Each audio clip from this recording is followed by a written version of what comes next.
Hello everybody, it's Adrian for WapCar.my and I'm all about the details. I'm Hans. And recently, B-segment cars in Malaysia is very popular and hot because there are at least 4 new models launching in the near future. And one of them is the all-new Honda City RS.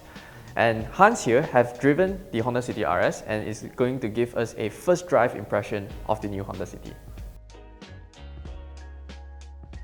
So far, we know that the Honda City will be offered with 2 engine options, and in the range-topping RS variant, it gets the new i-MMD Intelligent Multi-Mode Drive.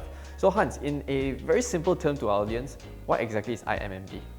Well, i-MMD is basically Honda's 2-motor full hybrid system. Previously, the i-DCD was only using 1 motor, and now with 2 motors, you can do more things. Very simple terms. Previously, with the 1 motor, you can only either drive the car or recharge the batteries. But now with 2 motors, one can drive the car and the other motor can generate electricity. Hence the better performance. Right.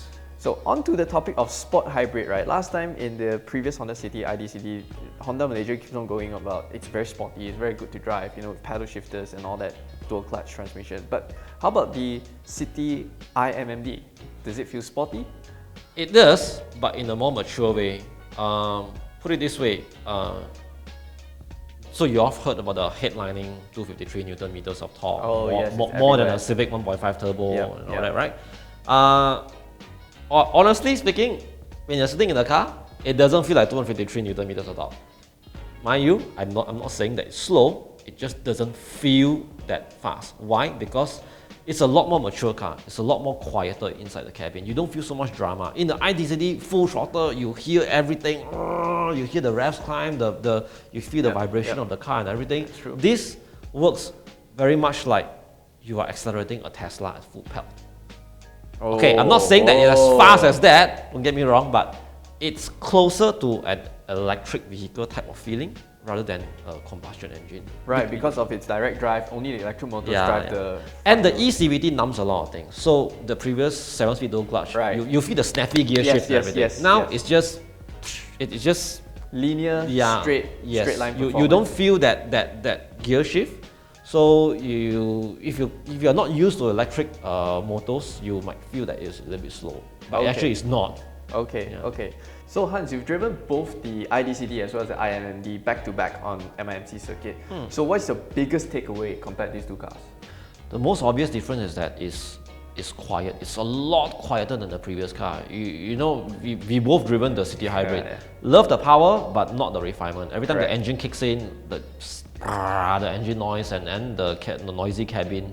This one, it's a lot quieter. And when you're driving with hard on the acceleration and all, you just don't feel so much vibration on the pedals, and everything is just a lot more mature. It's a more mature feeling. So how about not just the you're talking about the engine, right? The refinement of the engine, but how about the cabin insulation? Just everything is also still very quiet. That's the most obvious difference. Big step up compared to the previous gen. So Honda claims a 33% reduction in noise, vibration and harshness. Cabin overall.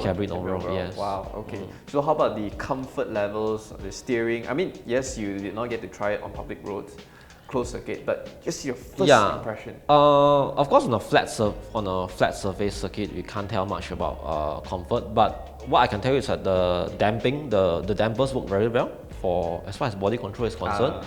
So the car is now, like all recent Honda models, they are not as playful as before. You've driven the Civic, you commented that the facelift now feels a lot more planted because of the bigger tires and all. Very mature kind of. Same with the City RS. It's not as driving back to back with the City i-DCD. The i-DCD, you can brake late, pitch it in the corner and feel the rear of the car rotate around you. This it's just very planted. It's very hard to unstick it. Very safe, very mature.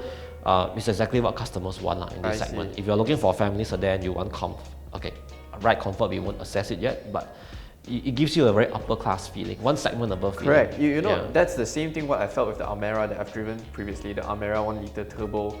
The whole car just feels very mature. It feels like a C segment, one segment up, you know, in terms of its refinement, in terms of the way the car steers, the way the car absorbs the undulations. Speaking of steering, yes, another big improvement is that, so thankfully the City RS, at least for the City RS, the steering wheel doesn't feel as lifeless as before. Ah, Previous that's a City big is, step up. we love the handling, there's a lot of mechanical grip, but you have to trust the car. You can't tell Yeah, what the steering is, what the front wheels are doing. With this, it's properly weighted. Okay, okay. Between the Almera as well as the City RS, what's your opinion on these two cars? So far, our experience is all limited to the City RS, but that's only one variant, the range topping variant, so we do not know about the lower variants.